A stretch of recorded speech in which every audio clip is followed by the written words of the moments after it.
Hello everyone. Today we are in the legendary Garden District in the city of New Orleans.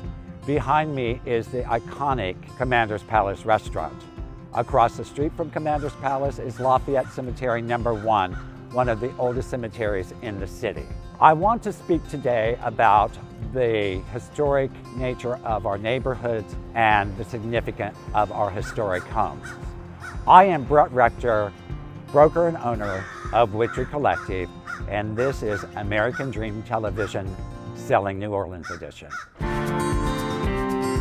In terms of a landmark, these steps and what remains of pillars are fairly insignificant, but they indicate the entrance to the front yard and garden of what was probably one of the most elegant and elaborate mansions ever built in the Garden District. Designed by the architect firm Gallagher, Turpin and Company, the home was constructed for James Robb, a wealthy businessman. The property was later acquired by wealthy merchant John Burnside in 1859. Mr. Burnside lived in the property until his death in 1881. Josephine Newcomb wanted to establish an institution for higher learning for women. In 1886, she acquired the property, and this became the home of Newcomb College. Newcomb College remained in this site for 27 years, at which time they moved uptown, and the Baptist Bible Institute acquired the property in 1918. They remained here until the early 1950s. The property was difficult to sell, and eventually the home was demolished in 1954. Mr. Robb also constructed 2 other properties on Washington Avenue, one at the corner of Washington and Camp Street, and the other directly behind me at the corner of Chestnut and Washington Avenue.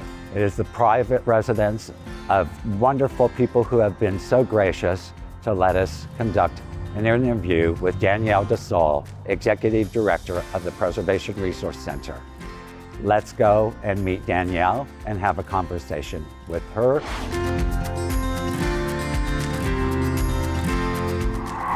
I'd like to introduce everyone to my good friend and Executive Director of the Preservation Resource Center, New Orleans, also known as the PRC. Everyone, please say hello to Danielle Del Sol. Thank you so much for having me, Brett. This is so exciting. There seems to have been a trend in recent years by developers to demolish some of our historic homes. And the PRC has been very instrumental in putting proposals and regulations into place to prevent some of that activity. Yes. Can you tell our viewers a bit about those efforts the PRC has made and the end results? Absolutely. You know, preservationists are often victims of their own success. When we work to revitalize neighborhoods that have been disinvested for years, we are suddenly making the area more attractive to homeowners. Property values go up. Then all of a sudden, properties that people didn't want to touch before become very valuable.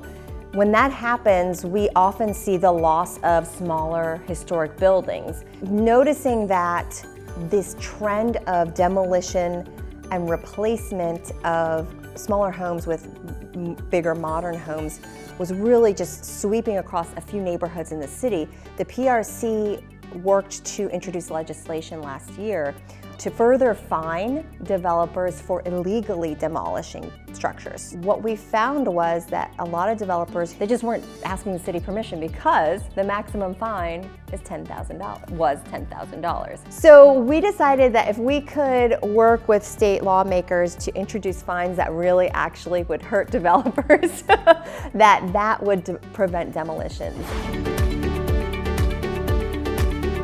That concludes my episode today. I thank Danielle for joining us. Thank you, viewers, for joining us. I'm Rector, broker, owner of Witry Collective, and this has been American Dream Television Selling New Orleans edition. See you next time.